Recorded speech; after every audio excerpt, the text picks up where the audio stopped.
In this society, officials decide who you love, where you work, when you die. Cassia has always trusted their choices. It's hardly any price to pay for a long life, the perfect job, the ideal mate. So when her best friend appears on the matching screen, Cassia knows with complete certainty that he is the one, until she sees another face flash for an instant before the screen fades to black. Now Cassia is faced with impossible choices, between Xander and Kai, between the only life she's known and a path no one else has ever dared follow, between perfection and passion. Matched. Ali Condi.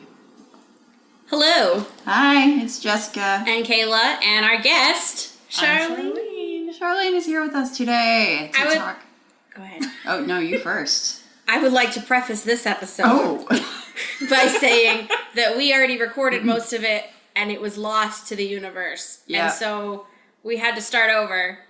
We're trying again. We're not going to let the universe knock us down. So if we reference something that isn't there, yeah, we're sorry. It was bound to happen at some point. All right. This week we're going to talk about Matched. Yes. By Ali Condi, who I have done no research on whatsoever. Same. Well, so she's from Utah, I think originally. She taught English for a while, and after these books came out, this is part of a series. It seems like she went back to school. I didn't look to see if she went back to school or if she was in school when these were published, but she graduated with a master's in writing for children and teenagers in 2017. The books might have been her master's thesis. Matched was published in 2010. So probably not. I don't know. I didn't do this in the last one, but I learned some information. Oh. This is something that someone described this book in this way, and I think we should start the episode with it. Okay. The Lincoln Journal-Star said, "Think The Giver, but sexier."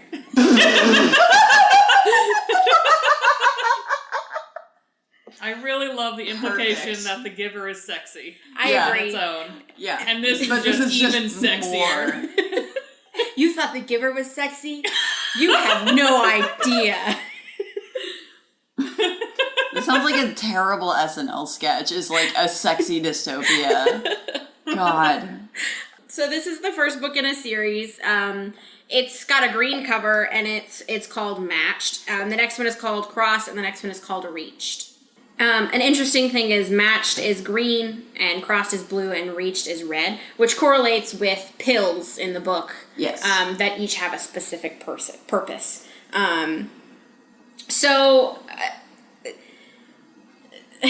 Let's talk about this book. All right. Let's just we're going to go around the room and we're just each going to give a mood word about our experience. How about that? A mood word? Okay. Yeah. All right, hold on. We'll all try to contain our overall thoughts about the book for now.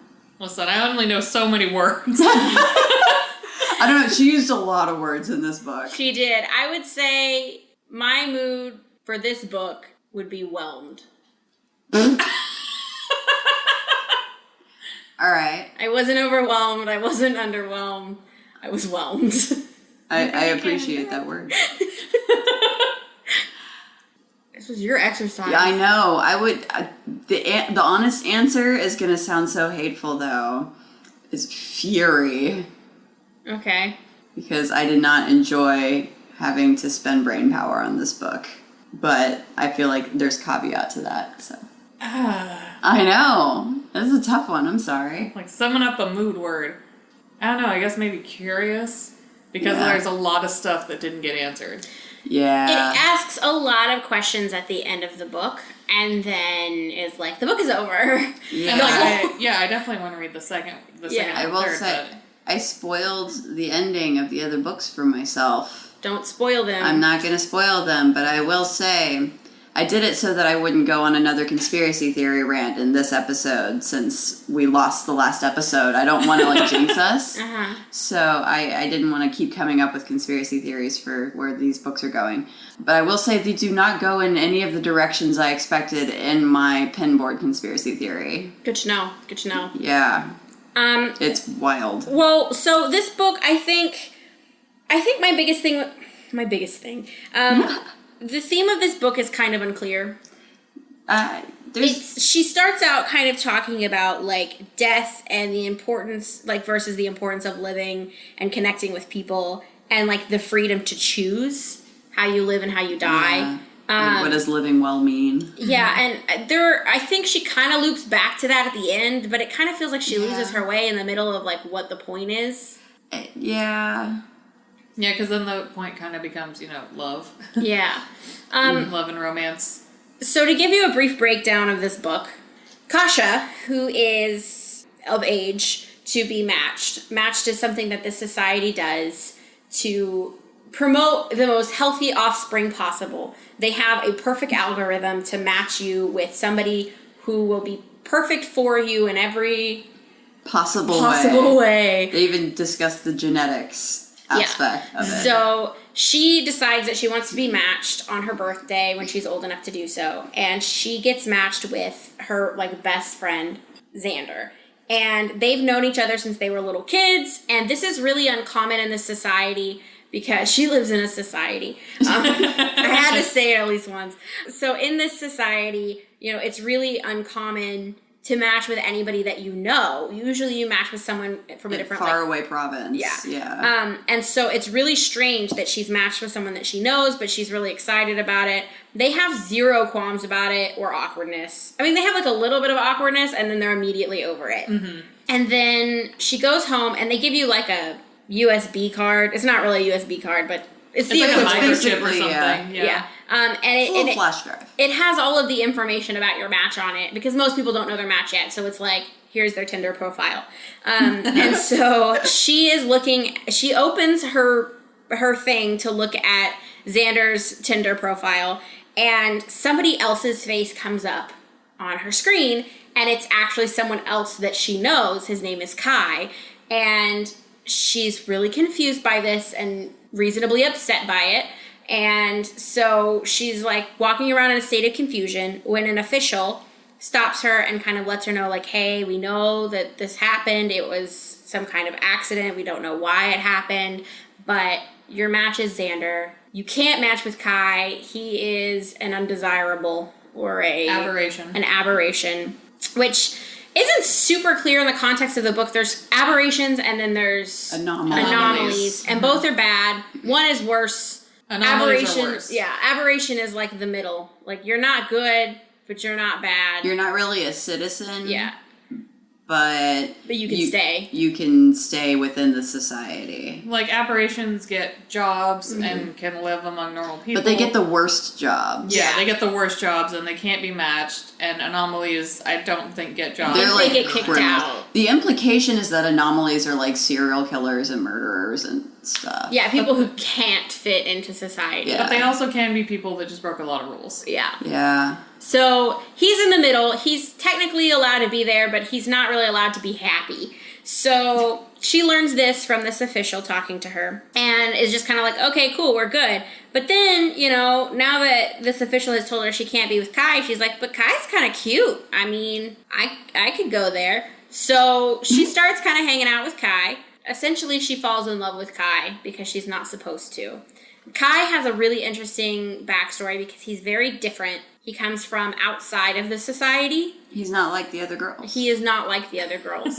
And he comes from outside of the society and was brought in and adopted by his aunt and uncle after their child was murdered by an anomaly, which is super rare. It's super rare. Mm-hmm. And so I will say, it does seem strange that so much rare stuff happens in her particular borough. I agree. Yeah. It makes me suspicious. I agree. So it's super rare that something like that would happen, and he gets adopted by his aunt and uncle, and he's constantly blending in. He is definitely the middleman. He does everything as averagely as possible to not get in trouble, but not be noticed. But she's noticed him. So they start hanging out on their daily hikes, and she's kind of blowing off her match. There's a lot of that for a while. They have some lingering eye contact. Some more Lots lingering... of brushing of skin against skin. Lingering eye contact. He grabs her arm. Lingering eye contact.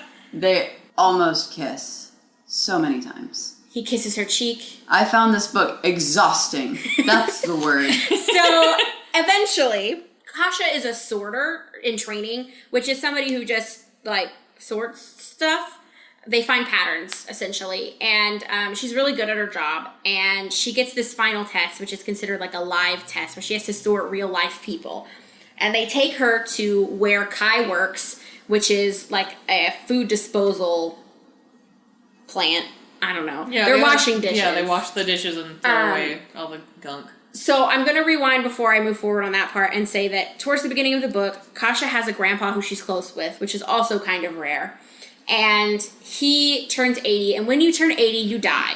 It's not explained how you die, but you can kind of see it coming. And you have like a final meal, and you always die before the next day of your 80th birthday. Yeah. She's really close with her grandpa, and they talked a lot. And he gave her a compact, which is considered an artifact. People get to keep these like different things from the past, mementos from the past. And it was her grandmother's. And at his like death party, he wants to talk to her privately, and he opens it up, and inside is a poem. It's the "Do Not Go Gently" poem, and by Dylan Thomas. And she takes it. Hiking is a new activity that people haven't been able to do for a while, and she takes it on her hike, and she kind of sneaks off the beaten path, and she reads it. And it's the first time she's read anything. So this society only has like 100 poems that were selected to be allowed to stay, and like 100 movies, and 100 pictures, and 100 songs. And so it's not a poem she's ever heard. You're not really allowed to write in this society. And so she's never seen anything that's like really engaged her emotions like that. And she's really like stricken with it. Kai catches her, and they kind of bond over it, and she burns it. So later, she is sorting people in real life, and the officials take her to where Kai works, where he gets rid of food, and they tell her to sort them from best to worst. And the people who have the best times and are the most efficient are going to get a better assignment. So she sorts without looking at anybody's face, and she finds that Kai is right in the middle. And the official tells her also that essentially the people who work in food service tend to die faster. And it's kind of hinting at something. It's not food service. Well, food disposal. Sanitation. Yeah, People that sanitation. handle the food, basically. And they tend to die earlier. And just in general, the aberrations die earlier. And she figures out in this moment that they are poisoning the elderly after they hit a certain age, and that because the people who are getting rid of the food are touching that and like messing with it, they're dying sooner. And she wants a better life for Kai, so she knows he's better than he acts anyway, because he's always trying to blend in. She sorts him higher, and he gets reassigned to somewhere far away. She is horrified to find that somewhere far away is a war on the outskirts of the society, essentially the front lines, and he is most likely going to die.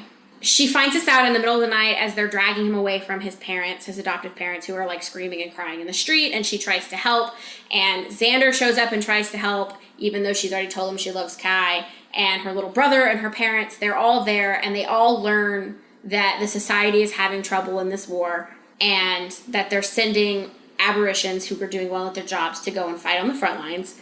And because they're not supposed to know this information, they're told to take a red pill. So I mentioned earlier that they have these pills. They have 3 pills that they have to carry with them constantly. A green one that helps with anxiety. They're allowed to take it once a week. A blue one that helps them to survive in like impossible situations where they wouldn't have like food, and they just take it and all they need is water. It's basically a Star Trek food pill thing. Yeah. And then the last one is a red pill, and up until this moment no one knows what it does, and you're only allowed to take it if an official tells you to. So everyone takes one except for Kasha. She pretends to take one, and the official that's kind of been talking to her this whole time knows she's faking it, but lets her remember anyway. And we learn that everyone who takes one forgets the last 12 hours. So no one remembers this happening. Not everyone. Not everyone, but supposedly everyone who takes one forgets the last 12 hours. They've taken Kai away, and she talks to her official who tells her it was all some big joke, but is lying about aspects of that. Xander tells her actually he can remember after taking a red pill, and he's always been able to because he had to take one when they were younger. He alludes to some deep, dark secret that happened when she was younger where they all took a red pill. Does not tell us what it is. And then she says she's going to go find Kai. Her family gets relocated to the outer skirts of society for other plot reasons, and her parents in this moment decide that they want what's best for her. So they report her to the officials for being rebellious, and she's sent to a work camp on the edge of society, close to where she thinks Kai is. Oh, also Xander, in this moment when he came and talked to her and told her he forgot words. He can't forget. He also works in like medical stuff, and he took all of the blue pills that were about to be discarded and gave them to her to go and try and find Kai to make a better life for everybody, and also, stuff. The book ends with her at the work camp kind of plotting her next move. Am I forgetting anything? I don't think you're forgetting any major plot points now. Yeah, there's like this subplot of the war going on, and like there seeming to be some rebellion going on in the outskirts, and that's why like her mom stumbles upon some people hoarding food for a rebellion and reports it, and they get punished as a result. And that's why they reporting got it. relocated. Like, so I do think that's relevant to the overarching story because it's certainly set up. Oh, lastly, her grandpa, when he died, he wanted to die on his own terms. So he asked, so when you die, they take a tissue sample if they deem you worthy, in the hopes to one day clone you and bring you back. And he gives his tissue sample to his son and secretly asks his son to destroy it because he doesn't want them to bring him back. He wants to die with dignity. And so that's her father's sort of small act of rebellion that we know of. There's some allusion to potential more. A lot happens in this book. Yeah? But somehow not very much happens in this book. Yeah. I think it's because a lot happens at a time. Yeah. So there's long stretches of nothing, and then suddenly 10 things happen at once. There's long stretches of sultry eye contact. Yeah. Pacing is an issue in this book for sure, which we can kind of get into later. Oh, we can't forget also to give a shout out. Kayla and I listened to the audiobook version of this while Charlene read our paperback copy. And it was amazing. It was really great.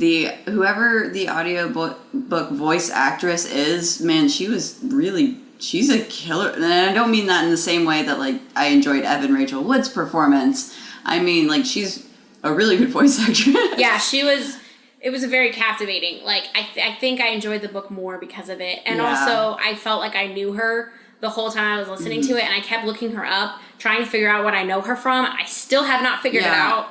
But her performance of Brahm, the little brother, is really great. It sounds a little bit like Naruto, though. Yeah. And we'll talk about her performance of Kai coming up. Her performance of Kai is just... So what I think part of the reason that this book had some pacing issues is because the main character, Kasha, is kind of boring. And wordy. And very wordy. Extremely self-reflective. Yeah. I don't even know that she's self-reflective. Just reflective in general. Just reflective in general. She thinks a lot of things over and over again. Yeah. She's a dweller. And sometimes she decides to not use contractions for reasons. I don't know if you guys picked up on that speech pattern. It was very stressful. Like, it was stressful to listen to. She would say, I do not want to. And then immediately after would say something like, but I can't. And it's, it just felt awkward. Yeah. I think she's really, really into Kai. And I get it. Like, cool. You like this boy. But, like, she'll like wax poetic for several pages about the color of his eyes, and then 10 minutes later be like, wait, what color are his eyes?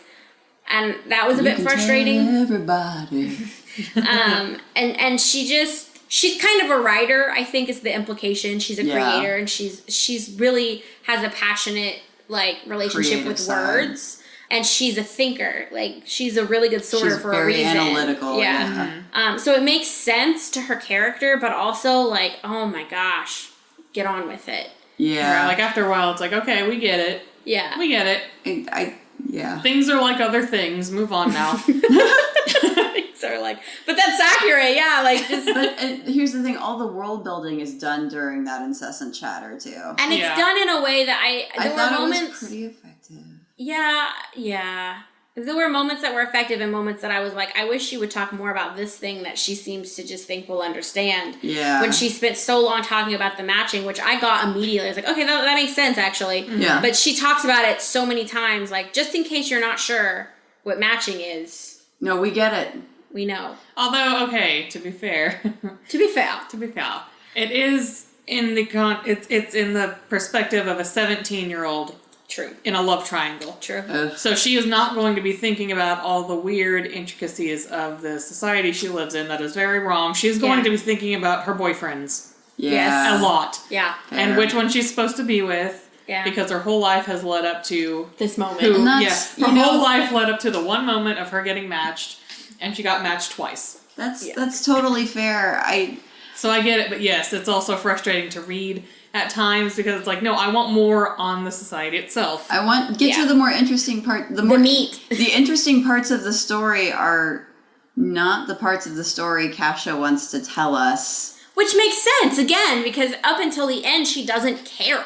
But then at the end, she just cares She very suddenly and cares very so hard. Well, there's flashes of her caring Yeah. real hard out of nowhere when she's like talking to her dad, or Yeah. like just sort of suddenly really hating Yeah, the society it's out of like nowhere. you'll just suddenly see it, and then she's like, "Just kidding, I love the society." Yeah. and this is her inner monologue, so it's kind of jarring Whiplashy. sometimes. Yeah, But I still kind of get it because this is the life she's lived, so she's not going to notice. It's like being brainwashed or someone with Stockholm Syndrome. They're Culty not going to programming. notice Yeah. anything wrong until she finally does. But then still it's like, but this is how my whole life has always been. Yeah. So Yeah. maybe it's fine and I'm just, crazy. maybe there's Yeah. something wrong with me. Yeah, So going back to thinking about my boyfriends. yeah. Speaking of the boyfriends, let's talk about Kai. Let's talk about Kai. I liked Kai, not as much as I liked Xander, but I Yeah. did like Kai. I think, and we kind of talked about this last time, he mostly just writes her letters where he draws pictures of himself, which really bothered me, like, a lot. But it felt really accurate to life. It did. Like, we have some young, Let me tell you about myself. it was very much, he talks about himself A lot. a lot. And we Which- didn't talk about Kasha very much, which he has a more interesting life so far, but also, like, I don't know. I'm really interested in her family history. me Yeah. too, but she doesn't know any of it, so it's not her, like, his is like, here's the trauma I lived through, and hers is like, I don't know, stuff gets weird sometimes. But still, he never asks. He's just like, Yeah. here's my life, here's some drawings of me and some poems. And I know And it's... I'm not going to ask anything about you. I'm Yeah. not going to ask about your grandpa or that poem. No. We're going to talk about the poem, but I'm not going to ask you how you got it, where it came from, Yeah. or anything. Yeah. Sometimes she tells him, like, she wants him to ask, and it has to come up. But, like, he doesn't really, like, dig into her life at all. No. And it's a bit frustrating. She's pretty and she listens good. Yeah. Yeah. Which, what a mood. But in that, he does have sort of an interesting backstory. Yeah. And I think he was well written with what we got. He seems kind of I a think he's little the bit most- too edgy and broody, but I overall, think he's the most underwritten of the main characters, honestly. interesting. Well, I think it's because he's hiding a lot. Yeah. That's fair. So, It just this whole gotta stay average, gotta stay out of It felt a little bit like, what's that Robert Pattinson character? Edward E. to me, though, where Oh, it's more of like a... See, I was thinking it was like Fang, kind of, but like on steroids. Yeah. It was Fang on steroids. That's better. Like That's a him better way of having putting it. a genuine emotion is a shock. Yeah. The same way that Fang was in Maximum Ride, and that was something that I did note, but I didn't think it was like... I thought it was character relevant, but I still feel like he was a bit underwritten, especially compared to how much we get, like, how much character work we get for Alexander. Yeah.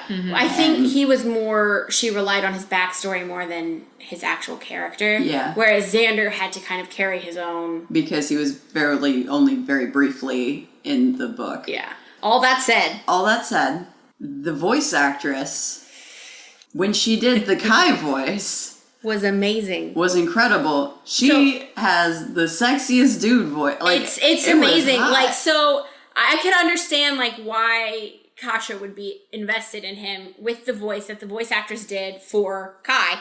There was the cheesiest line I've ever heard in my life. And Jessica can't stop laughing because she knows what I'm about to say. Is the cheesiest line I've ever heard in my life, I think, in any book. It was so vomit worthy. In the book, at some point, Kasha says, "Do you believe in angels?" And the voice actress, this line that he returns is so ridiculous, but the voice actress, "I believe in you." And it was so cheesy, and somehow the voice actor still made it Pulled it sound off, good. yeah. But it was so cheesy that I started laughing in my car, and I made like a vomit sound, and my dog was very concerned about me. But again, the voice actress she almost pulled it through. Yeah, she really nailed this book. She did a great job. So she did a really good job. We But should probably again, look up who that is. I feel like he kind of pales in comparison to Xander. And I know that the main Xander- character loves Kai, but Xander is just Xander's better. best boy. Yeah, he's a better character. Xander is like a golden retriever, and Kai is like a street cat. I don't think I think you're right. Yeah. That kind of brings me back to A friendly street cat, but a street cat nonetheless. Exactly. Well, that makes me think of we talked when we first recorded this episode about my Casablanca theory that a lot of this book feels sort of like a rewrite of the love triangle from Casablanca. Like if instead, Spoilers for Casablanca, everyone. hey, spoilers for a movie that came out in the 40s. To be fair, I still haven't seen it. You haven't seen Casablanca? No. Oh, I'm about to ruin this for you. It's fine. Okay. I'm about to ruin this whole man's career. So, in the movie, Ingrid Bergman's character doesn't go with our main character, Rick, who's Humphrey Bogart. Who you think she's going to go with the The whole movie?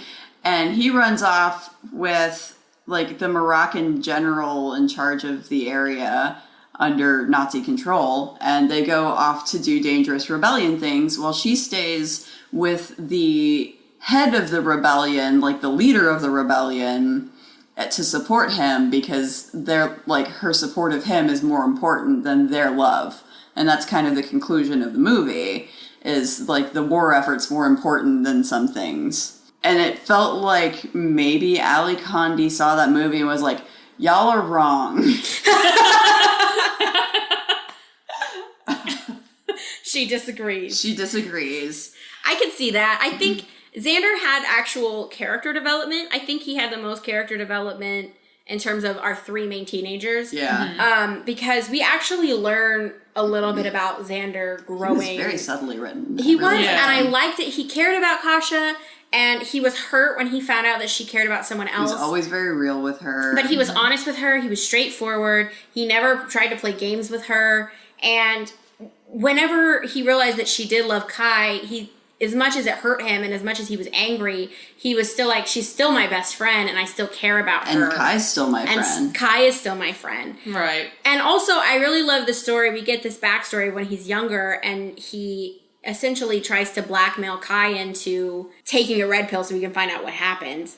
And Kai gets him back by taking it from his parents and being like, you don't screw with people's lives after his parents get in mild trouble. And kind of teaching him, like, hey, lesson, yeah. this isn't about being the best or being right or being cool. It's about, these are people's lives at stake.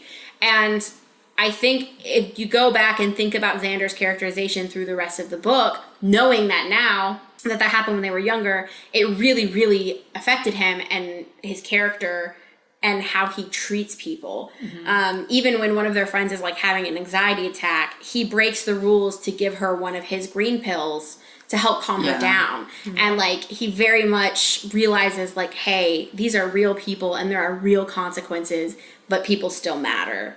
And I thought he was a really interestingly written character, and I would just sit and read about him. Yeah, he was. I wanted the book to be about Xander, honestly, because I feel like he was sort of already invested in the rebellion as well. Like we find out later in the book that he already had this sort of lifelong friendship with Kai outside of. And it his seems he relationship with said, Kasha. like, you can trust Kai. He said some things throughout the book that drop hints that maybe he kind of like is Kai on the up might and be up. like his best dude friend. Yeah.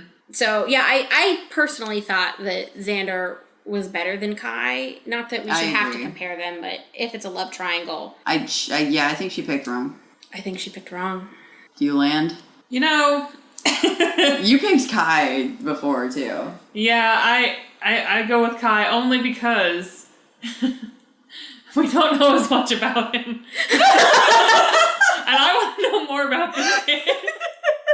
I liked Kai. I don't want it to sound like I just didn't like him. I just thought He's clearly the he inferior laid it on choice. so thick. Well, Oh no, my God. me as an adult now, if I were presented with both of these men, but they were also adults, Yes. and I was like, okay, weird dude who keeps writing me poetry and drawing himself versus my friend Versus- that's a great dude. Versus male nurse who's gainfully employed. And very attractive, she says multiple Oh, times. yeah. all of her friends, they all have like a little like Crush on him. And he, you know- so far, he hasn't done anything that I think is like, whoa. Like, the logical Yeah. choice, I would absolutely pick Xander, because Kai writing me poetry and drawing himself would He's feel so like cringe. would feel like in the Umbrella Academy when that dude gave Vanya a carving. Yeah, and you were like, I don't like that. yikes. I don't want this.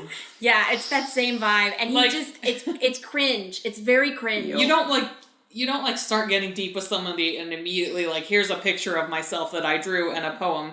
Unless you're a teenager. Yes. So from a teenager standpoint, I would have picked Kai for sure. 17-year-old me would have been like, yes, give me I think give me 17-year-old the me still would have picked Xander. shaggy, dark-haired weirdo that nobody knows anything honestly, about. 17-year-old Jessica probably also would have picked Kai because 17-year-old Jessica had shit taste in men. Yeah. So Listen, I'm sorry if anyone I know from my past is listening to this, yeah, same. and this is a call out to you.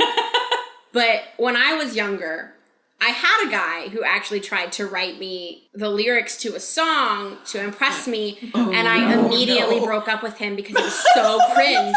I kid you not, this is real life. I was like, listen, I don't think this is gonna work.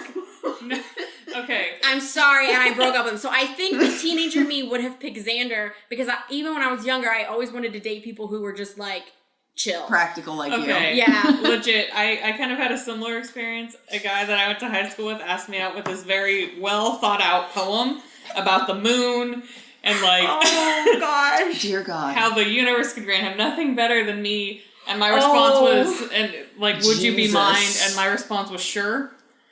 So, so maybe. That is ice cold, sorry. Yeah, I just said sure because I wanted to go to the prom. Anyway, I think I would have gone with Kai if I could see a reason for it. Like, Nope. nobody knows anything about him, so I'm gonna go for it. I mean, even I guess though I wouldn't be did super date into that him. guy for a short time, but like the moment that cringe surfaced, I was like, nope. Yup. So I don't know. I still think I would have picked Xander, honestly. when I was a Xander is the teenager. more logical choice, but Kai speaks to her soul. Yeah, I guess. The love triangle thing, I have a hard time. Yeah, I'll be honest. What I mean when I say that this book was infuriating for me or exhausting to me, it's not that I think this is a bad book. I don't think this was a bad book. I just hated every moment that I had to read it. It's not my type of literature. I know. So I enjoyed it. I mean, I wasn't I'm like just- impressed, but I enjoyed it. I just have very little patience for that sort of like teen romance thinking because I don't have a teen Yeah. girl brain anymore and I just find it annoying Exhausting. as an adult. Yeah. Yeah. Yeah, that kind of makes it harder to enjoy. Yeah. That's why it's hard for me to like Twilight, because I'm like, just get with Edward. Exactly. Yeah. It's like just bone. I don't mind the like the will they won't they aspect. I just don't like when the main character just sits and like does the thing that teenagers do, which I understand. I get it. I did it too, where you sit around and you just think about your crush. Yeah, and but I'm that's like, not entertaining to read. exactly. No. Which is why when Accurate. younger siblings call you and they want to pontificate about their crush, you're like, I get it. Tell them how you feel or don't. Like, I don't have time. Oh God, we have a No. We're not going to do this. We're not going to do this, sir. we'll just say that we do have a teen sibling. We have had a teen sibling. Once in the past, we had a teen sibling. We can't talk about it. But yeah, I mean I get it, and I don't think it would bother me as much if it were done in like kind of like the Hunger Games style of like, yes, it's there, but it's not like the point of the focus. story. I just don't like romances either. And so I it's like some romance, but I just want it to be done. I don't mind romantic elements in a story. Like you said, like even Hunger Games was not so egregious that I couldn't get through it. Yeah. Oh, really? Like, I couldn't get through the first one. I've heard a lot of people had a hard time with that particular love triangle, but I think because there's some textual exploration there, I can let it slide since she's playing with like how war affects how we feel about the people around us and our experience of what love is.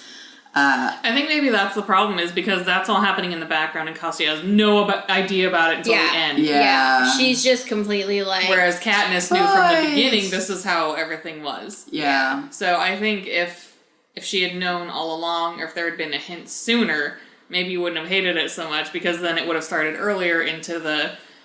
There's war happening, I gotta go help. Yeah. Yeah. And I think in that, like, seeing that sort of, like, play out, one couple that I think was a really interesting, like, symbol of how matching works, and also, like, love in a stressful society would be her mom and dad. Mm-hmm. I think they were really interesting characters, and I also would have loved to have known more about them. Well, it felt like she was giving us a picture of kind of what she saw as an idealized relationship, maybe as an example for a younger audience. Mm-hmm. There are elements of this book that feel very teachery to me. They do, and she was a teacher, so it makes sense. And there were moments I thought that, so when I looked it up, I was like, okay. It felt, I do think she was very aware of her audience. Mm-hmm. And I appreciate Which is a that. nice shift, because it definitely feels like this book, more than probably any other book we've read so far, feels like it was written for its target audience. Yeah.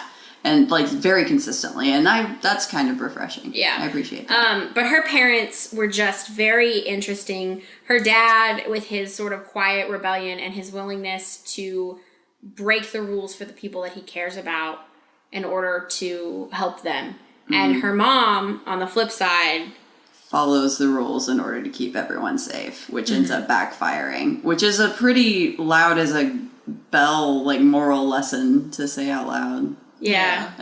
That's one of my style notes, though. But I think overall, like, I liked that sort of dynamic between the two and how they communicated, and sort of seeing both sides of, like, her parents, who she thought were the perfect match, who had it all together, having different opinions on how to keep their family safe, and approaching it in different ways. Yeah. And I think that's sort of important, too. And that's a good thing to have for, like, a team. It felt like a very modeled relationship, though. And in that way, like,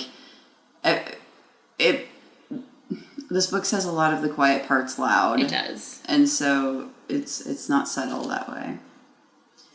Do we want to talk about Kasha's grandpa? Yeah. Yeah, he's a dope old man. He had a very brief moment, but the moments he had were great. Yeah, I like him. I'm a fan. Oh, yeah. Way to go, Grandpa. He communicated with Kasha well. I liked seeing the relationship between her and her grandfather, and the way that it was shown of him, like, trying to get her to jump in the pool by essentially reverse psychologizing her and being like, I'm almost 80 years old and I can jump in the pool, and doing it and making her, like, look like a rise wimp to the occasion or look like a wimp. And also the relationship that he clearly had with his son. You don't see a lot of it, but clearly they were close. There was a lot It was of nice to see a moments. softness between a father and a son, even in a place especially where an adult father and son. Yeah. Because that's one of those moments, you see it explored a lot in adult fiction, that sort of father-son adult relationship, which is usually kind of boring to me because it's always the same story. But this felt really like a very nicely condensed version of that, used to really good effect as far as world building is concerned. So I thought that was very well done. Well, yeah, I mean, the dad was very upset outwardly and everything whenever he finally tells them, like, yo, I destroyed his tissue sample because he asked me to. I didn't want to do it. But I had to. Yeah, he asked me to, this is so what I he did wanted. Yeah. Exactly. And I think that was also really poignant. Mm-hmm. Yeah. The last person that I know that I for sure want to talk about is Kasha's official. Mm-hmm. Yeah. She was really interesting and weird. And you guys mentioned something in the last podcast about if this were made into a movie. this character would for sure be played by Tilda Swinton. Yeah, because we both had Tilda Swinton characters But in like mind. separate Tilda Swinton characters. What was yours? The lady in Snowpiercer, who is like just really kind of Yeah. weird, very enigmatic though. Like you don't know what she's doing. You know she's lying, but you can't tell about what because everything she says with such conviction. Yep. And And it's like, I mine, don't trust you, but I don't know why. since she doesn't have a name and she's like assigned to Kasha, she is always just called my Official. official. Yeah, she's always just called my official. She made me think more of Social Services from the Grand Budapest Hotel. That same sort of cold, efficient, just doing my job. I feel like a crazy person. Like that's who she reminded me of. So we've decided that our head casting for this character is definitely Tilda Swinton. So Absolutely. Tilda, if you're out there and you want to be in a movie, My dude, you're the best. Yeah, You're absolutely. the only one. but the character itself was really interesting because even at the end of the book, there were moments where I was sure that she was constantly lying to Kasha and she was on the side of the society. And then there were a few moments, little peaks, where I thought, but is she? Yeah. And I think she was. I don't think that she was with the rebellion. But I think she was interesting because she just, like, constantly lied.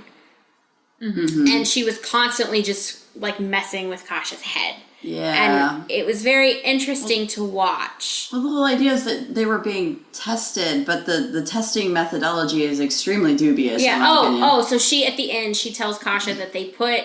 Because first she told her that Kai's name was put in by somebody, but it wasn't supposed to, and it was an accident, and she shouldn't have ever known. But at the end, she tells Kasha, we did it on purpose, and we wanted to see what happened because you matched with two people that you know, and we just wanted to see what happened.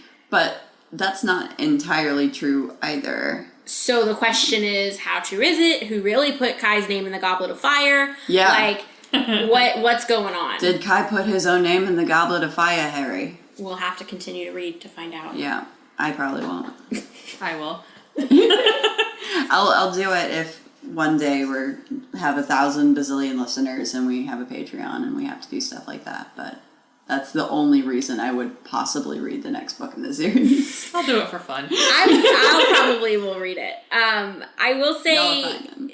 the dialogue between all the characters was kind of stilted sometimes. Yeah. Especially between Kasha and Kai. Yeah. Most of what they did was staring at each other. Most of their dialogue And drawing was, in the dirt with sticks. and drawing in the dirt with sticks. I didn't really feel like their dialogue was super strong. No, well, they were learning the international language Of love. of cursive. Of course. Yeah, the whole time he was teaching her cursive because Because people in this society don't know how to write. they just do everything on tablets, so they don't know how to actually write with their hands. And he knows how, so he was showing her. It's like the equivalent of like helping her like build something or like play a sport. I Or, thought like- I thought that was kind of cute though. Like, No, I'm it was gonna teach you cute. how to write, 'cause but I she was think the interested in idea it. was like is supposed to give him that rustic feel of like He knows a thing from the past. yeah, Yeah, and he's it kind of- connected.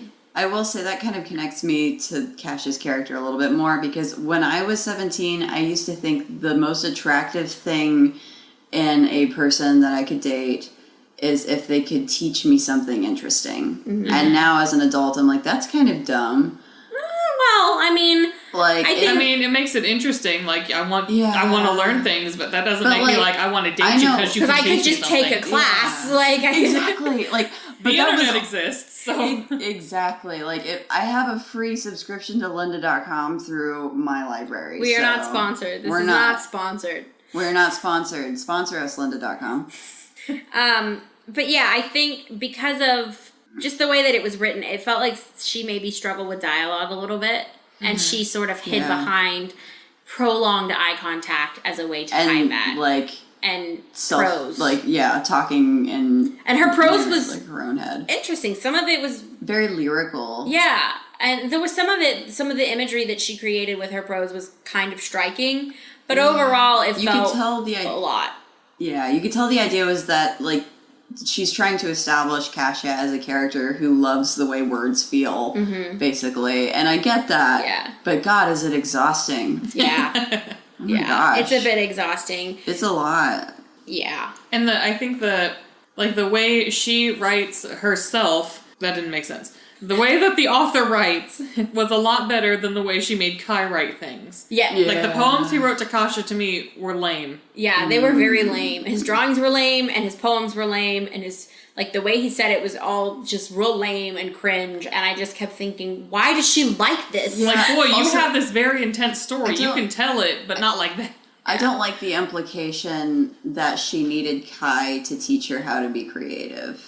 I don't think that, I could see where that conclusion would be drawn. I don't think that was necessarily the implication, but I could see where that could be drawn. I Yeah. think her grandpa already told her, like, you have the word. But then she struggled with it until she saw what like Kai was doing, and then was like, "Hey, I have an idea. Teach me how to do that." And then he started to draw her pictures and write original poetry for her, Yeah, and I that's could what see triggers her own explorations.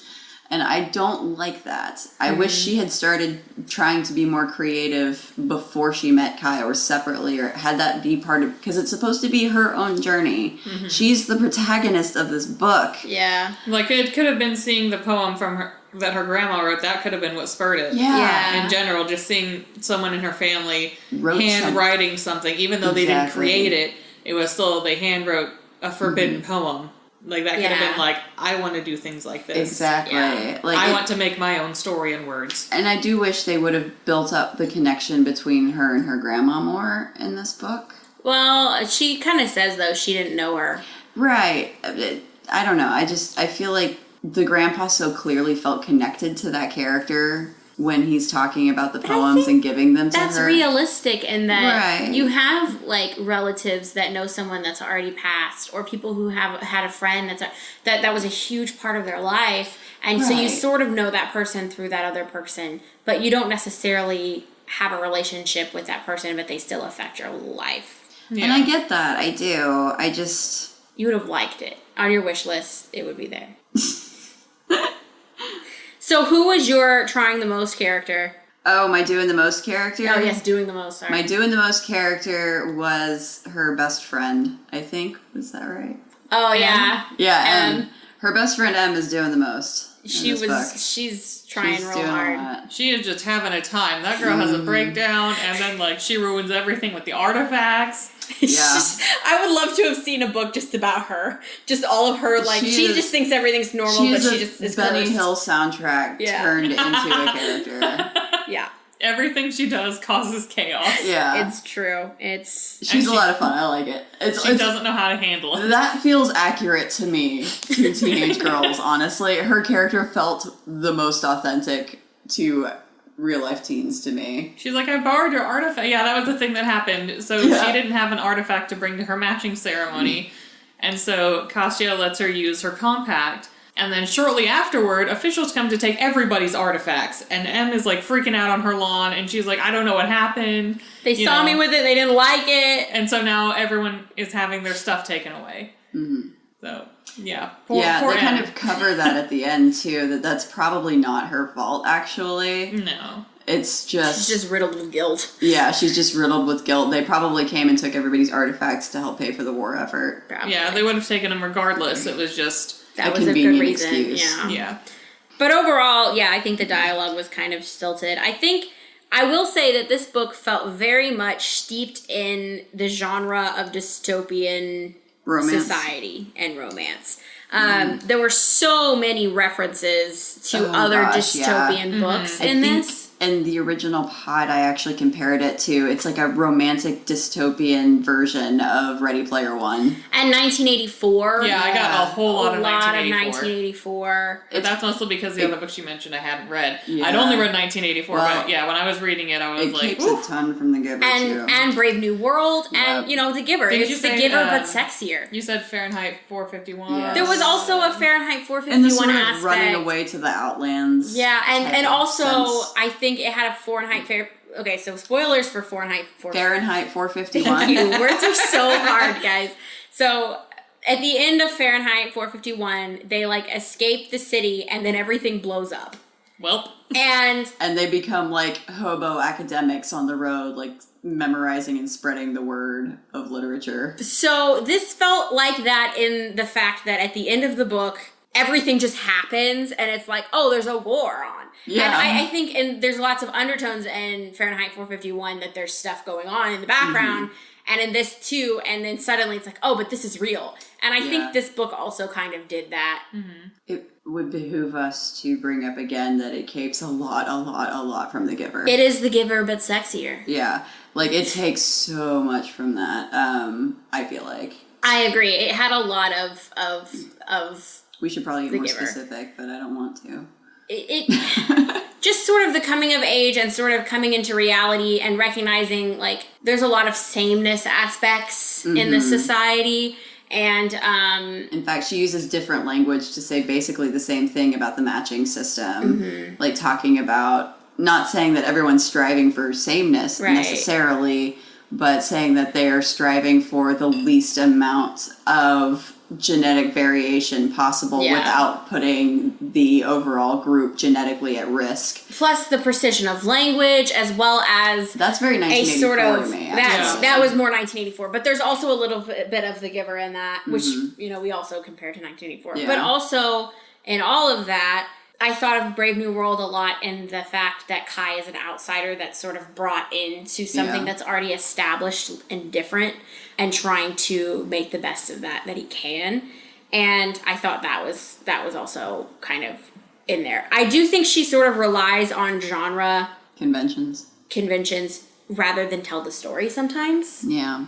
This is a dystopian novel, so you already know where it's going, so I'm not going to put as much legwork into getting there. Yeah. Same with the love triangle, same with, you know, the back part of the plot.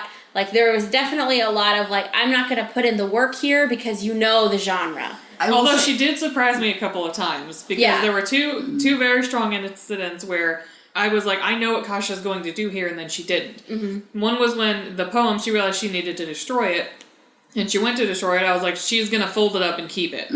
But no, she threw it into the fire. Yeah. I also thought she was going to keep it. Well, alright then. Yeah. The other one, hold on. I gotta remember That what was the a good other character building moment, for Yeah. sure. That was my shit. Alright, you found it? Yes. Alright.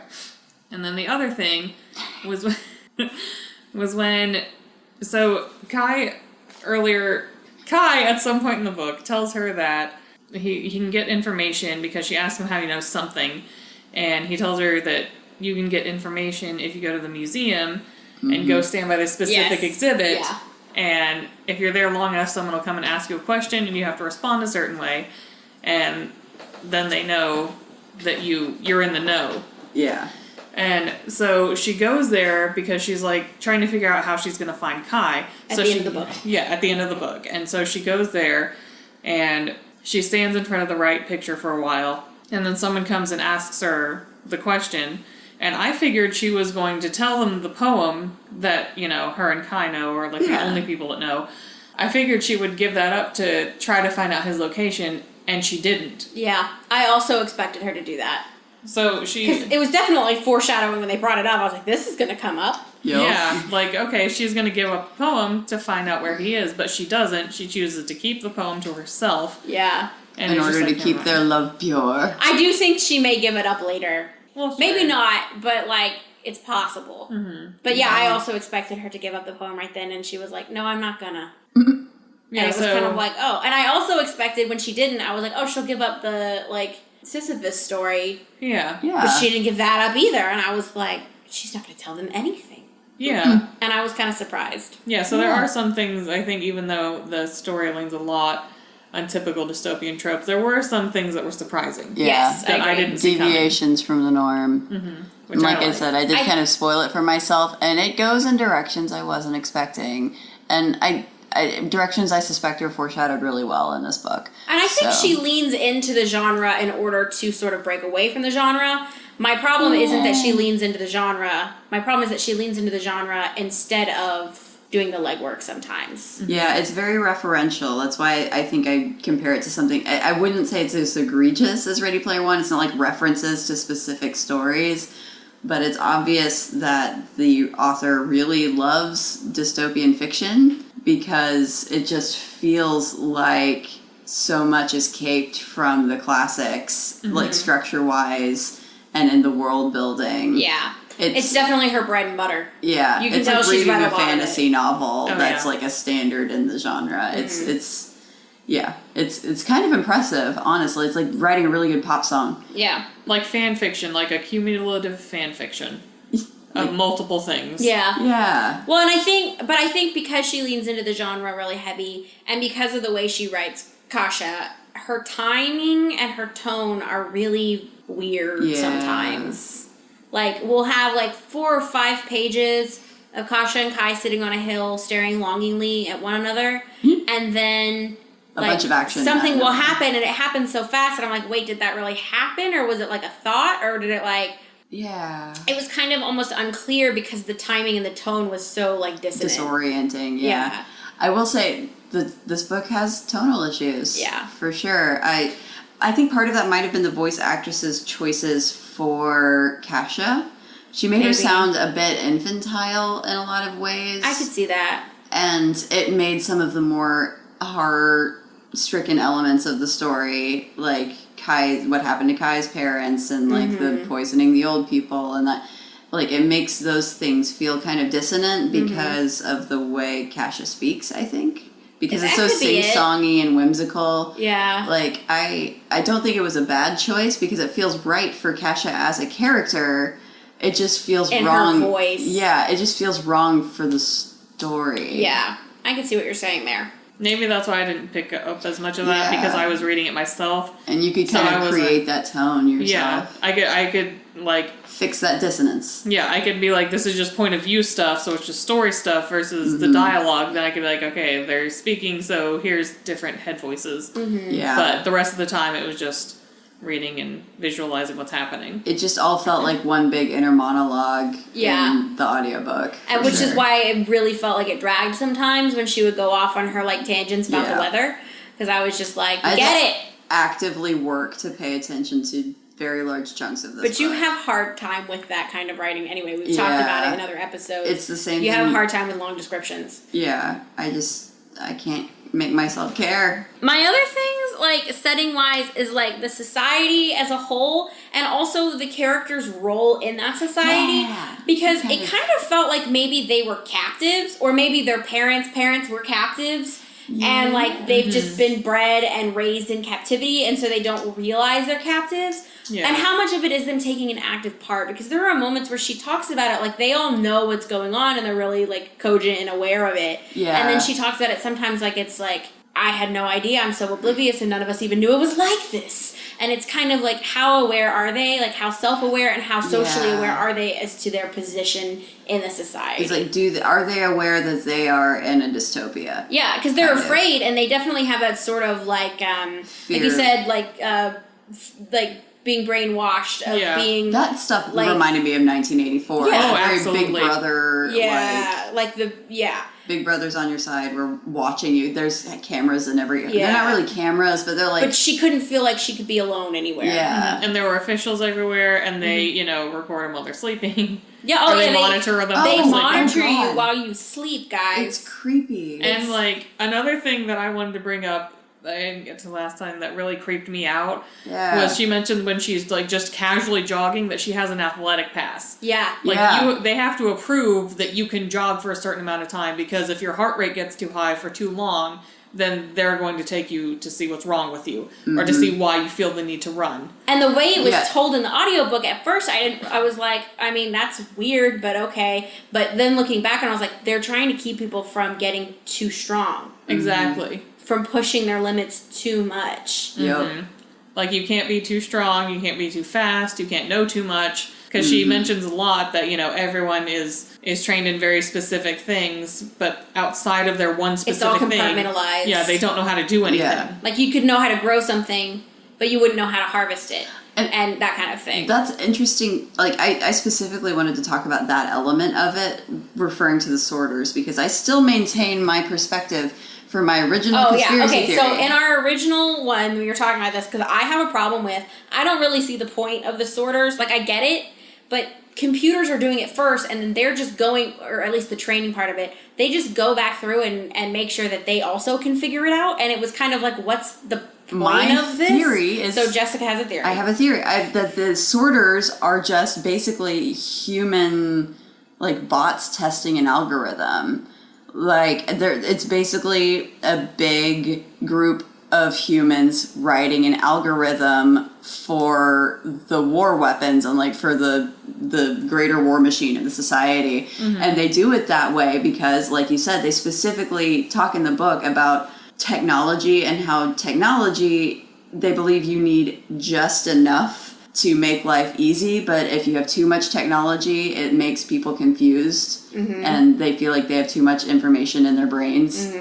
Yeah, that's why they have only 100 things for everything. I have opinions and she does about that. she does say too that, like, if you like that machinery and computers can make mistakes sometimes, so that's part of why they have them check it. But the computer tells you if you make a mistake. Yeah. So I just thought it was a really weird but interesting. It reminded me of in that movie, not the Grand Budapest Hotel, but the one by the same guy, where he just sits in front of a screen all day with information through the whole. What is that movie called?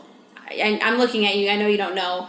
It's the same guy who does Grand Budapest Hotel, but it's like through the whole movie he has this like booth that he'll like sit in, and there's all these like flashing images and stuff that he's going through, and it made me think of that, of like she's just sitting in front of a computer looking at images, finding patterns for no reason. Like there is no, like, she's not, and then when she does her live sort, suddenly they're contextualizing it like, okay, now do it in this context. Yeah. And it was jarring for me. And it was supposed to be jarring for her. Yeah. So it made sense, but I was also like, but why don't they do that all the time? Like, why aren't they sorting things to an end? So I think your theory makes sense to Oh, me. absolutely. They're just training them because they separate everything out that way to keep everybody. And so instead of using a computer, which can be tracked by the enemy or traced, you have thousands of disparate people trained in basically data entry and, you know, figuring out the junk math. Like, that's what's going on. That's and I all think can it could be something to be weaponized. Oh, yeah. Like, because if they're sorting, maybe they have a computer sorting, like, for a weapon, like, okay, these are some of the people we're fighting, but some of them could be used if we can brainwash them for us. Yeah. So kill the useless ones that are slower, keep the other ones. Yeah, and they definitely use like research as a weapon in this, which is Yeah. interesting. Like they, as we That mentioned made me feel before, 1984. Yeah, Oh, they yeah. like one person in the family every week has to wear like a sleep monitoring system. It's basically the same thing they put on you to monitor your REM cycles in sleep studies. but it's, you have to do it. And, you know, they don't like share their feelings like you would in The Giver, but it's very much like we monitor. It still feels very invasive. Yeah, and to the point where at some points they tell like Kasha, they're like, we knew you were going to do this. Like, we knew you were going to be rebellious in this way because we know everything about you. Because we've researched you and we know everything about you, and statistics are showing us like that this is how you're going to act, and it was very creepy and very well executed. I think, But I like that it was also very. I wouldn't say explicitly said at the end, but the implication is that it's more of a show. Yeah. It's more of a magic show. Like, the research is a, like, propaganda tactic. Well, and they do use it, I'm sure, for like As much as essentially they can. controlling what they can when they can, but it's not. They make it seem like they know more than they do. Oh, yeah. Oh yeah, and they do it on purpose. They Yeah. keep you uninformed about the processes, and then they tell you the statistics that they have gathered as a way to control you, like saying, I know that you like blue, so I knew you were probably going to pick blue, even if that's not necessarily what they thought. Yeah. It was interesting. I do want to bring back around, we all mentioned the culture of this setting is very interesting to me, because I've been mulling it over since we talked about it the last time, and I sort of had, when we lost the episode, the moment we lost the episode, I was really tearing into my rant about Weimar Germany. So get ready, everybody. I'm about to nerd. Prepare yourselves. Professor Jessica's here. If you have been listening to this point, this is a longer episode than normal, and you would like to take a moment before you sit down for this rant. It's going to be a minute. Buckle You up. might want to take a moment. It's a good break point. Yeah. Because we're probably gonna talk about Nazis a little bit. Yeah, oh, definitely, because I have a lot to say about the society. A lot. So we'll be back with you after you run to the bathroom and get something to drink, and whatever else you want to do while this is paused. Find a therapy animal. But come back, because we do have more to say. Yes. And break's over. Several minutes for us, instantaneous for you. Yes. Well, I mean, unless you paused it and actually took a break like you were supposed to. Yeah, that's true. All right, so here's my rant, or let me start with my qualifications. I am kind of an art history nerd, and the area of study I tend to spend the most time in is a period in history in the 1930s in Germany known as Weimar Germany. And it was kind of a modern, like a postmodern renaissance in a lot of ways. It was a lot of cinema language that we use today came from that time period in Germany, from German Expressionism. There was a lot of really interesting, like, post-expressionist art going on. It was an exciting place to be because it felt like the beginning of something very new and interesting. And then the Nazis took power, and they culled the Fire Nation attack. And then the Fire Nation attacked. Then the Nazis took power. And when the Nazis took power, they culled a lot. This is a very condensed version of the story. They culled a lot of the art they considered degenerate. They gave one last show to everybody so that everybody knew what bad art looked like. And then they burned priceless artworks from some of the greatest artists in history, like Emil Nolte or Paul Klee. I think some Kandinsky's got burned.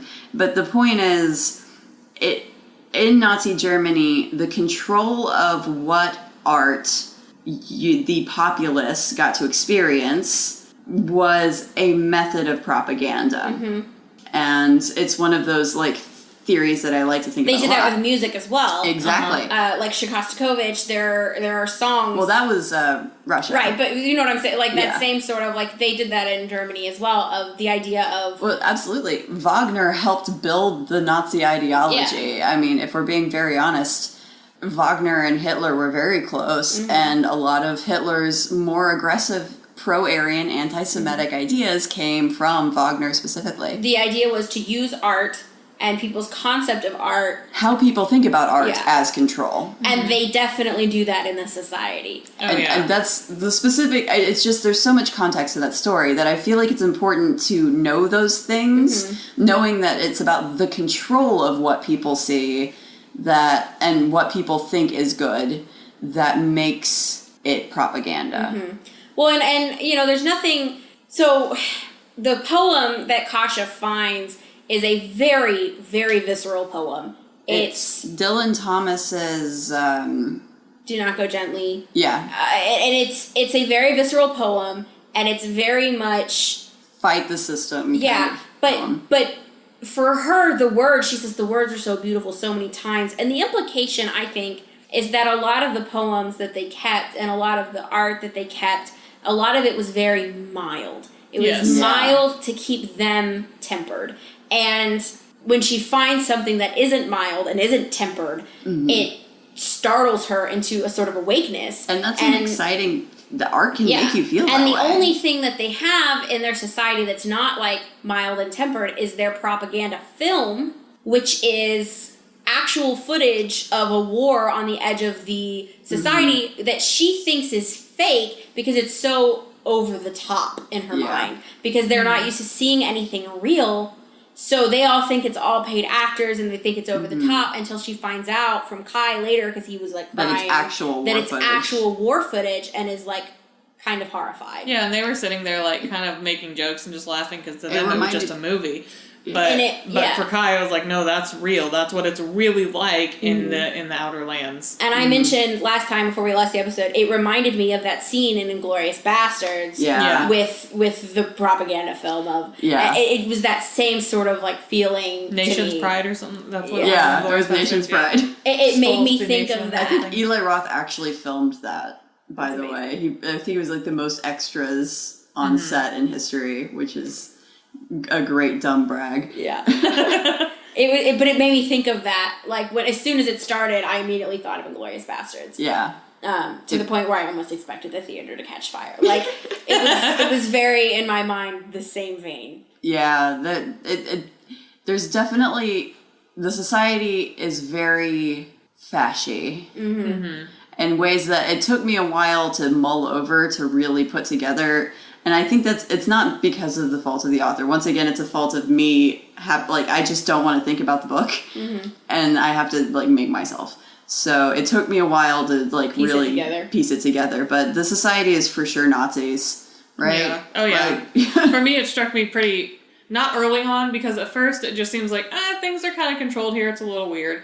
And then slowly more and more is revealed about what they do. Yeah. I was like, no, this is wrong. I don't like this. This feels this is like if the Nazis won, but they didn't have the race stuff to go with their ideology. Yeah.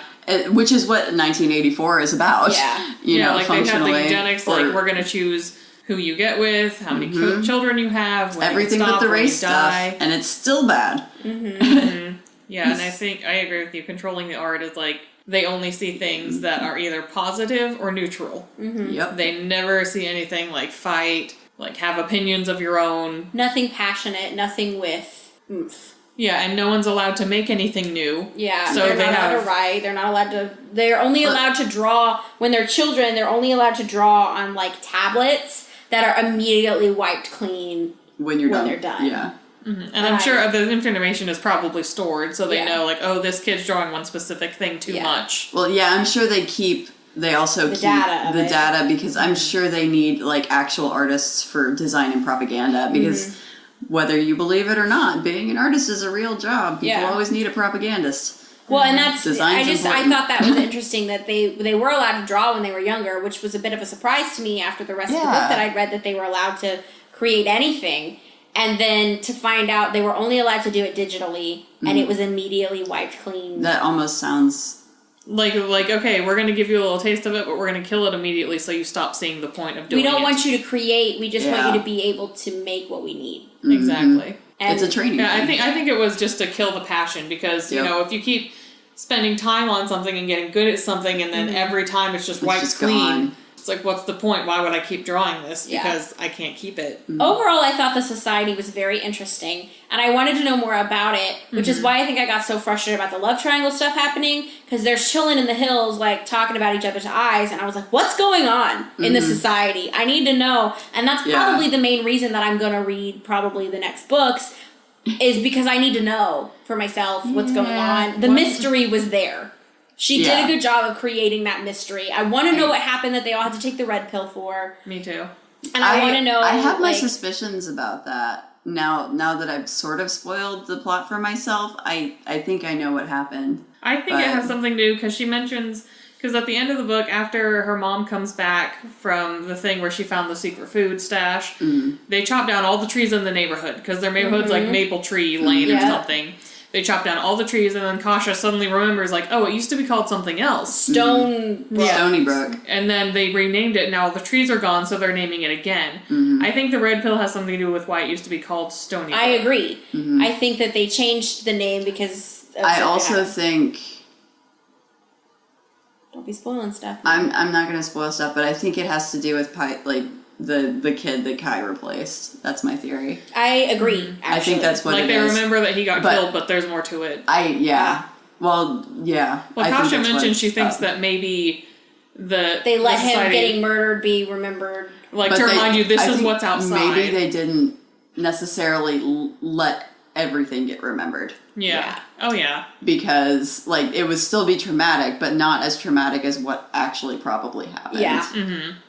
And just like in The Giver, there's an element of if you can minimize the pain, you minimize it to keep everyone docile. And if you can make them forget any of it. Yeah. I also want to go back to the changing the name because that's also very 1984. Like, she just totally forgot that their neighborhood used to be something else. Yeah. Because in 1984 they do that. Yeah. Like, they'll change a word, they'll change the previous news, and suddenly everyone forgot, that happened. So I thought that was super creepy. Like, so they just changing neighborhoods. There's no permanent text of any kind other than the official, like, poems. Yeah. So, like, things that Which they also could have edited. Yeah. Like, and they edited stories. They edited the story of Sisyphus in order to make the society god. Exactly. Yeah.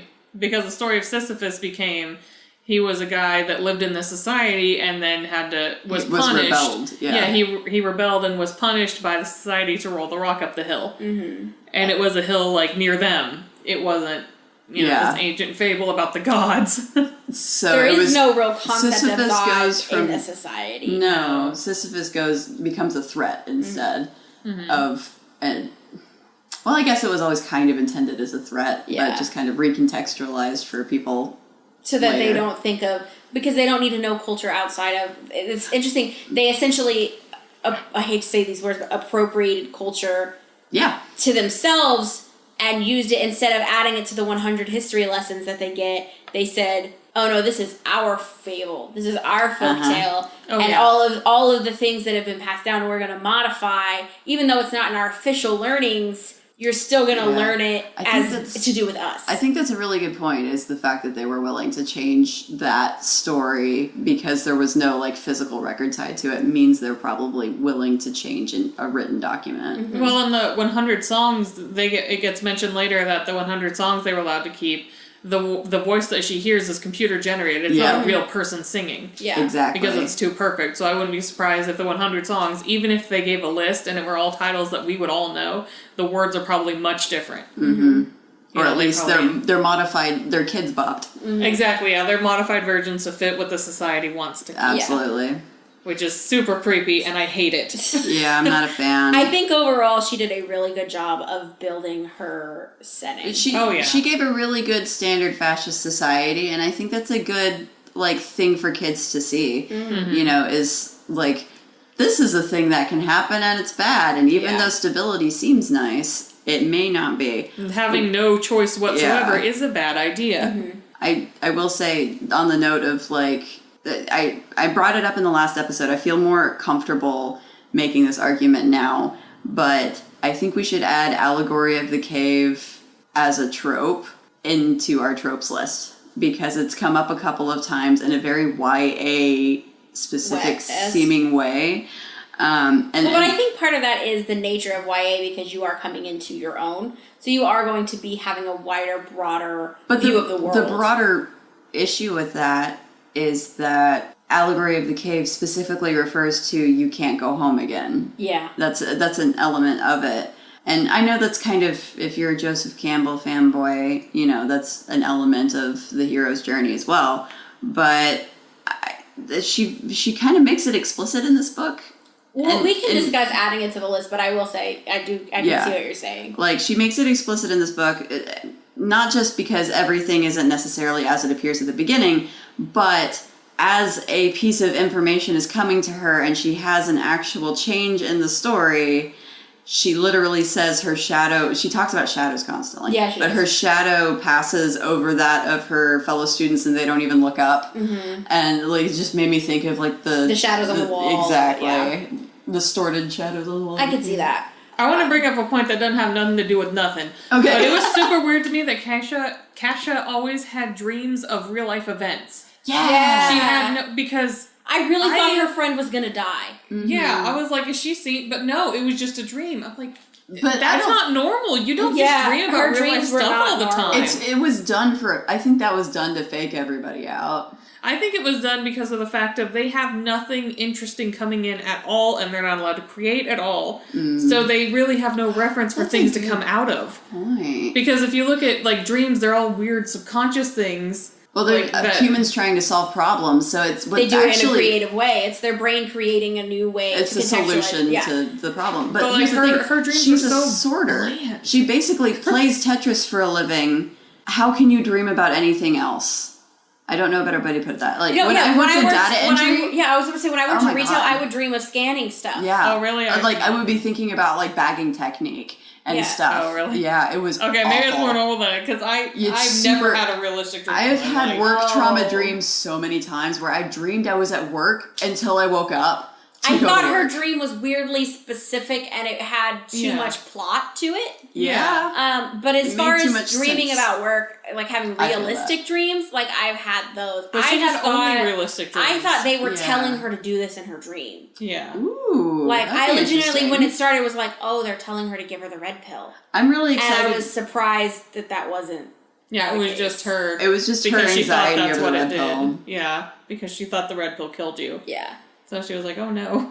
It was the dream sequence was weak.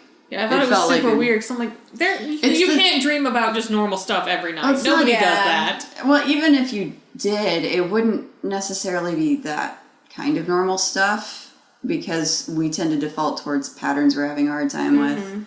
Or it'd be altered in some way, but it was Yeah. basically, Straightforward. it was straightforward. This is a thing that's happening immediately in my They life. know what symbolism is. Yeah. They discuss literature. She's like real into poems and reading and like talking about it.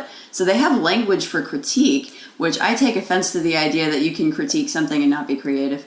But I just think it's interesting that they have enough they're allowed enough creativity to critique and to appreciate the art that they have, but they're not given necessarily enough agency to create on their own. Well, So- because they can't control it that way. Yeah. I mean, that makes. I mean, total I know sense that's to true, me. but like that just sort of means that her brain can think creatively enough to make her dreams less boring and weird and awkward. Like it just felt like she was faking us out as her audience a little Yeah. bit, and it's just such a tired like Yeah. thing. I really want to know what the 100 everything is. Yeah. I wanted the list. list. Yeah, I did want too. a list of the 100 books they're allowed to read and the 100 song. You guys She think Miss mentioned New that- Booty's on there? You think that's one of the 100 songs? Which one? Miss New Booty? You think that's one of them? It's I doubt gotta be. I mean, it's not a negative song. Yeah. Maybe we'll have to Yeah, I send got the a fan impression- letter to. I got the Gandhi. impression a lot of them were like blues standards or like classical music standards. That's what I kind and- of got. Yeah, because they mentioned that like the kids didn't want to go and listen to it because it was boring, which would probably mean it was like slower. Yeah, it definitely seems more like an old man activity. Little boxes, and they're all just the same. Yep. Muzak. Did you Um, hear in the elevator? Yeah. Yep. she used the color green a lot. I think kind of to symbolize like joy and life. Though the pills that stopped anxiety were green. Any other time she mentioned green, it was Kasha's dress, which brought her joy and like freedom and like life. The green Kasha's- outside when they were hiking, which is joy and like freedom, and green eyes, and like she herself was sort of green. And she used color in general a lot to symbolize different things, but she Honestly, leaned on green a lot. It felt kind of heavy-handed, honestly. I felt like I was being beaten over the head with the color symbolism. But I guess that's fair since the audience for this is kind of younger teen, I think. Or even like middle teen. It just was I a will lot. say I've noticed the theme in the books we've done this season of color as a heavy part of it, and I think You mean, that's like symbolism of not color? just symbolism, but just being very, very aware of color. And I think that might be a YA thing that I didn't realize was so much of a YA thing. Yeah. Ask us, talk to us about this in the comments if you think you've noticed that, because that seems like a fun conversation, honestly. Yeah. Yeah, I think you could probably pick that up in a lot of different books. But I was thinking of like the YA books I've read, and I'm like, It's a huge point in the giver. We use color as a big symbol in a lot of our photo clues, like in The Blue Girl and in Charlie Bones. So yeah, that's almost all of them but James Patterson know how to use color. James Patterson doesn't like color. He doesn't believe in color, and neither did the person who directed the movie based off of that book. I don't know about all that, but I think she definitely used color. I think that is common in YA fiction. She also used flowers a lot. yeah. Yeah. And plants in general. Yeah, I think, but that was, I think, contextualized very well, considering the mom worked at the arboreum or whatever it was. Yeah. I couldn't figure out how to say it correctly in my head. I know the word is arbor, and it's referring to trees Yeah. of some sort. And I think Oh, the and growth. audiobook lady said Arborium. Oh, We're really gonna try to look this up and put it in the description because I think it's worth knowing her name. She was great. Yeah, she's awesome. I liked that it was unconventional flowers that we got used as symbols, because one problem I notice a lot of YA authors run into, and it's not just YA authors, it's a pretty common problem for new authors or for hack authors. They kind of get caught up in this idea that symbols can only mean one thing, when really a symbol is a symbol in the context of your story. Yeah. And it doesn't necessarily have to mean what society at large deems it. Yeah. And I like seeing that be played with. She did use roses, but she used other flowers as well. Well, she The used roses were new kind roses. of just like, new roses. yeah. Specifically. She and only mentioned old roses once, and I think Kasia mentioned that she didn't really care for them. Yeah. Mm-hmm. And I like that wild carrots was like considered Yeah. a thing. That was really interesting to me. And then the cottonwood. Oh yeah, the cottonwood cottonwood scene. The cottonwood was great. I really liked that scene actually. That Yeah, was one of 'cause the they're few like, "Oh my God, times it's snowing." that she waxed poetic that I was really interested. That was the first piece of imagery too when I sat down and like really kind of mulled back over the book, where I was like, oh, they're Nazis. Like, I know, I thought it was going to be ashes for Yeah, a second. Yeah, I did too. I thought it was going to be Whoa. ashes, and I was like, oh dear. there's a moment early on in the book where it seems to be, we didn't talk about the environmental, like the implied environmental disasters from before the time. There's some implied There's a lot environmental going on in disasters. this book, you But guys. she goes to the train, and all of these like white specks, flurries start to fall, and they think it's snowing, but it's like summer, and they're all very alarmed and upset by it, which again sort of reiterates that maybe some kind of environmental disaster has happened in the past. Yeah. And you find out that it's cottonwood and that they'd cleared the fields, and like it just really was striking to me. It was a really interesting scene, and I for sure was expecting to hear about the ovens down the road. I did too. I Yeah. thought it was going to be Yeah. ashes, and I was really glad that it wasn't. Yeah. I was I was picturing like, oh, this Silent book's- Hill, and then, This book's taking a turn. All right. Very quick turn. Big, And I big think turn. I think it was interesting that everyone's reaction to it was that like alarm and panic, and they're like, "Oh no, Yeah. what's happening?" It's snowing Rather in than June. like, "Oh, cool, it's snowing in June." I did bring up in the last episode, the other explanation that came immediately to my mind was that it seems like there was obviously a nuclear winter of some sort or some sort of horrible environmental fallout from a previous war before the society got started, which, my timeline for the story, I think, plays that out. I think this is supposed to be a timeline where it diverges in the 50s or 60s. Like either under Nixon is my guess. And the reason I think that is the compact is dated from 1940, and it belonged to Kasia's great-grandmother, so her grandma's mom. So that kind of gives us a general timeline, and we know that Kasia's grandmother was one of the officials who helped choose the 100 poems that were chosen. So it's not that long since. Exactly. So it's Yeah. been pretty recent that society's been I think around. she said it's only been like 70 years. Not even 70 years. I don't even remember her. I don't remember her saying an amount of time it's been around, but that doesn't mean anything. Yeah. So it was definitely interesting. I would say that I'm interested in the timeline of the story, Yeah. and like I'm more interested in the lore of this story than I am in the story. I agree. Yeah, I'm so invested in the lore of this story because I wanna think she know- built it really well. yeah. I want to know so much about the society itself and the side characters, like her parents and Xander's Yeah. parents, Kai's parents. Yeah. I'd love Yeah. to see like a little short story from his perspective. And her Carl's little great. brother, I want That's to. who I mean, Yeah, yeah. yeah. He's great, He's a great kid. and he breaks so many rules. He's Yeah. he's really Like, interesting. You're not allowed to run in public, He doesn't- and he does it all the He time. doesn't care. He's late for school. He lives his life. I will say I didn't really understand outside of the fact that the poem was smuggled into the artifact that she got, the compact. I didn't really see a point of the artifacts really. Like Kai had a compass, and Well, I kind of felt like it was They're like, connections to the past, and they're pretty things that are unnecessary. yeah, I guess I could see it. I just kind of felt like weird to me. Right, like why allow these? Yeah, like why why allow these if you don't allow them to have anything else outside of that? Yeah. Like they can't even have different clothes or anything. Yeah, well, I mean, that's part of the excuse they give, too, when they take them away, is that the artifacts are promoting inequality. Yeah. Yeah. But I don't necessarily think that's why they would have initially let them keep the artifacts. I think what's more likely is it's just been a gradual reduction of ownership of stuff over time. Oh yeah, like maybe before they were allowed to keep more things. Exactly. And it's just they've been selling off people's stuff for the war effort, basically, this Yeah. whole time. Yeah, because she goes to the museum where they're supposed to be. And they're not there. Yeah, it's just a note that says a new Under construction, basically. yeah, a new thing coming soon, and she's like, I wouldn't be surprised if they never show back up. Yeah. So they're gone forever. My only other thing that I really wanted to talk about for me was I had a bit of an issue with the green pill and the way that it was presented within the context of the story. I don't think that the author's intention... So the green pill is used for anxiety. You're allowed to take one a week, and it can stop a panic attack in its tracks. Also, at Judgy at the society. But it's supposed to help calm you down. And I think it's used as a way to sort of control the populace and keep them docile and keep them sort of kind of out of it.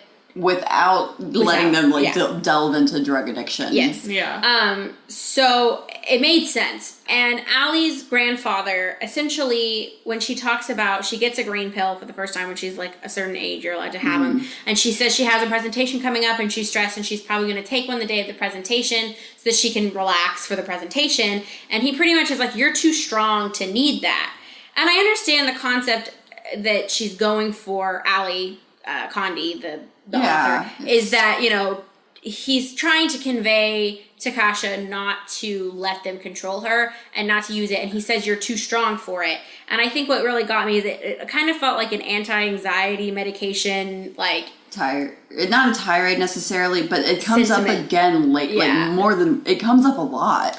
And I don't think that's how she means it, like, overcome your anxiety with your mind. But even at the end, when she's talking to her particular officer... The lady says, but you never took the green pill. We kept trying. You were too strong. Yeah. And that annoyed the shit out of me. Yeah, it was a bit annoying. And again, I don't necessarily think that was Condi's intention, but it came across as very much, and it bothered me because it is going to young audiences, some of whom struggle with anxiety and maybe have parents that don't want them to take medicine. Or maybe could use some, medication might help them. And maybe so I don't like the idea of encouraging young people not to take something that could help with something that is a chemical issue in their brain and not necessarily something that they can think themselves through.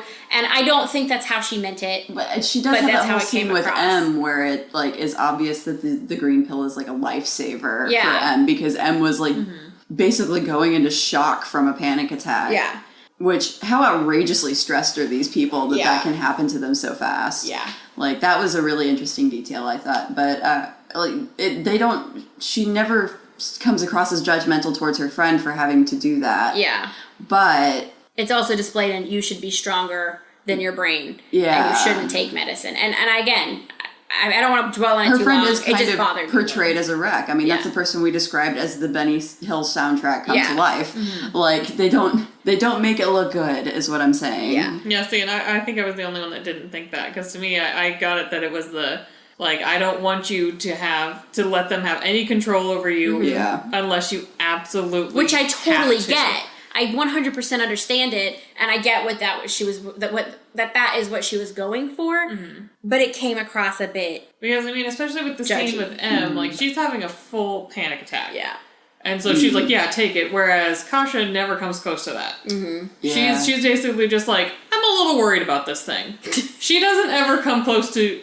Like, full panic. A point where it would be like, you know what? I don't care what Grandpa says. I need this right now. Yeah. She never does say that, though, a couple of times. Yeah. That she's like, if I had access to my green pill right now, I would have taken it. Or, if it weren't for what Grandpa said, I would. Yeah. So I don't think that's how it was intended. I just think... It's worth addressing. Because we make it a point to address problematic issues on this show. Where we try. We try. We don't want to ignore problems is the thing, if we can help it. Did you guys have anything else that you felt was necessary to talk about? Yeah. There was lots of food porn in this book. That was fun. Yeah. But not so much it was in the beginning a lot because, like, Grandpa had pie and stuff, and then later Kasha, because they start lessening her food intake. They start giving her smaller and smaller portions. Yeah. That's true. So it was kind of only at the beginning. Like, and then it just abruptly ended. And the ice cream. Yeah, cake and ice cream and all the sweets. And you made a point about her kissing Xander. Yes, okay. Yeah. There's this scene where her and Xander kiss, and it's because they got to do this special event, and so they got ice cream. And she talks about how she was surprised by how sweet he tastes, and I was like, girl, he just ate ice cream. He has ice cream on his tongue right now. I mean, of course he tastes sweet. Like, that's nothing to be surprised about. Yeah. Your mouth tastes like ice cream too. Yeah. And that point, I wrote down the page too and everything. I was like, he literally just ate ice cream. Yeah. Yep. If he had just had steak, he'd taste like meat. You need to chill. Yeah. No, I just thought that was really funny. I did have a couple of other baby notes in here. I thought the way she approached work, I found it very concerning, but interesting how she approached work. And the way that Kasia seems to approach her job really resembles how I've seen people describe mindfulness in their work, which is an awesome thing to develop for young people especially, but for anybody. And so it was really exciting to read that in a seemingly positive way in the book. Like it seems that Kasia has this really positive attitude towards work and her work in particular. And at the end of the book, they kind of challenge that a little bit, it seems like, and that with the whole, like, but when you're sorting real people part, it sort of ruined the sort of mindfulness aspect of her job. And it deliberately refuted the idea that was good by saying, see, you taking your job so seriously sent your boyfriend off to war. Yeah. And that bothered me. Like, as someone who's a big old work nerd, like, I think it was supposed to be them doing that, though, not the idea of that, if that makes sense. Like, not that the author is saying that it's bad, but the idea that they have corrupted workflow. Yes. I mean, because they've corrupted everything. Yeah. I thought it was a good thing that she wasn't like, oh, I have to go to work. It was like, I'm going to work. She wasn't like happy or sad about it. It was just like, I'm going to do my job, and it helps distract me from things, and it also helps me sort real life problems. I think that's a good thing to let young people connect to, so they're not so work sucks. I want to take a moment. Another thing where she kind of subverted a sort of trope to me, and something I really appreciated was in the moments when Kasia is supposed to be sorting real life people, she knows that Kai is working. She is aware that he's there. And they're like, hey, we need you to do this. And she's like, okay, I got to do this. And she shuts off that part of her and doesn't look at anybody's face and just looks at their work shirt numbers and does her job efficiently. Yeah. And that was something that really I appreciated a lot. Oh, yeah. Because a lot of books, I think, would have taken the route of, and I couldn't concentrate, and I couldn't, and like the fact that she was like, oh, I'm working now. Yeah, I appreciated that a lot. I like that a lot, yeah. I think it added a little bit to her character, too. Yeah, it did. Like, she can look past... It certainly made her more relatable for me. Yeah. She can look past her emotion, which I think most people can do in general scenarios. Like, but women be emotional in YA fiction. Oh, always, yeah. And it's like... always distracted by the man. Exactly. It's like, this was nice. That was a nice reprieve. I liked that a lot. There was... Oh, God, I forgot what it was. I should have written it down. Sorry.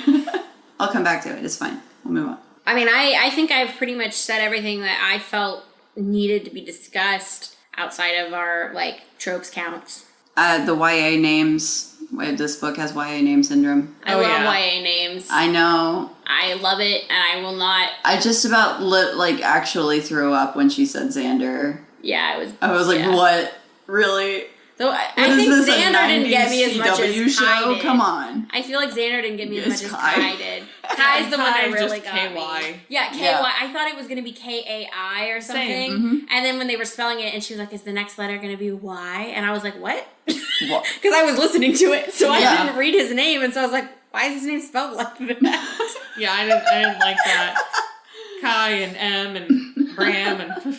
M is the only normal one. I mean, Xander's normal. Yeah. Xander's normal, but it's such like a 90s YA name to me in my brain. Like Xander Cruz. You guys seen Frisky Dingo? No. Damn. It makes me think of Xander from Buffy or Xander from any other number of teen shows in the 90s. They were definitely YA names. Lots of Xanders. But I didn't. I liked it. I like it. I'm not gonna. I will not stand down on this issue. I will defend YA names. If you like YA names, then it's for you. Oh, that's the thing. So the way she talks about boys in this book is mind-numbing and constant, and I think it's really annoying. And I just had to, say it that way. I think that's what bothered me so much about the book, aside from the descriptions. It's just constantly talking about the two least interesting characters in the story. I feel like otherwise we're presented with a character who's pretty aware of what's going on, and it just felt a bit inconsistent in general. And I just don't enjoy romance. I think if she had taken like that two way. steps back from the romance, the book would have been A lot stronger. really strong. Yeah.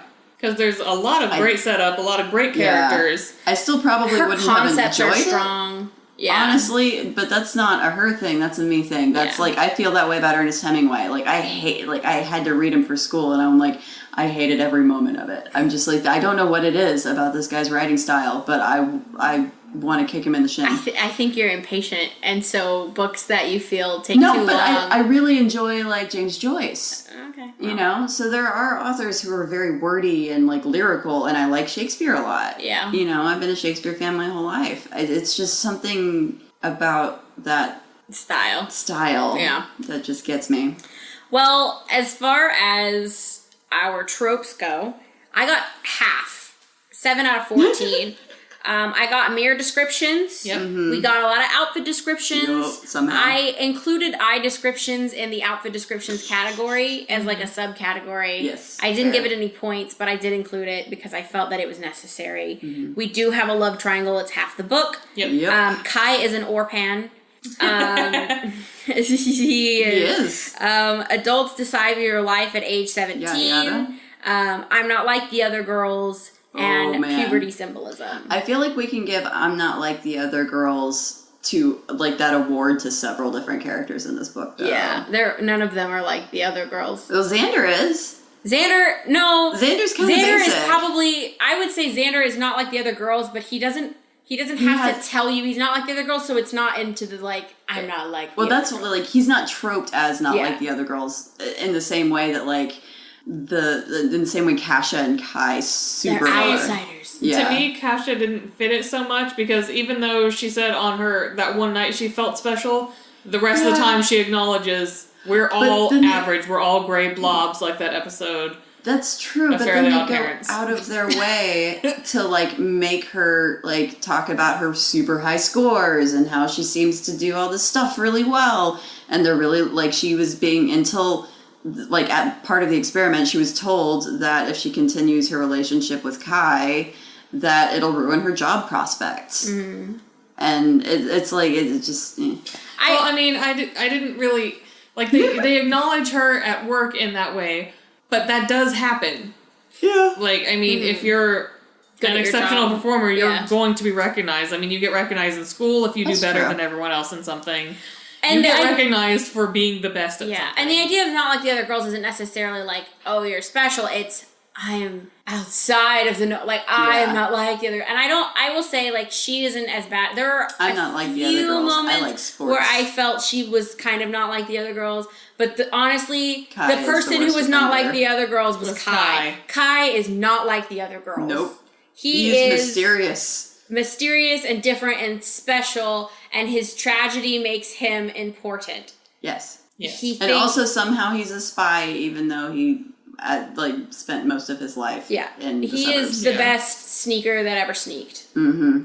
The best actor that ever Acted. acted. The Yeah. best liar that ever did lie. He's the best at games. Well, Yeah. see, that's why he keeps writing He her is the poems about best- himself. Yeah, he's Yeah. the best strategist that didn't strategy. Like, He's the needs- most freshman college dude you've ever met. executive producer Dick Wolf. Like, yeah, he was just so not like the other girls that it was It's pretty. it was painful sometimes. Yeah, I get that a lot from Kai. Kasha, not so much. She Xander, did it a not little, but really. not a lot. not as bad. Yeah.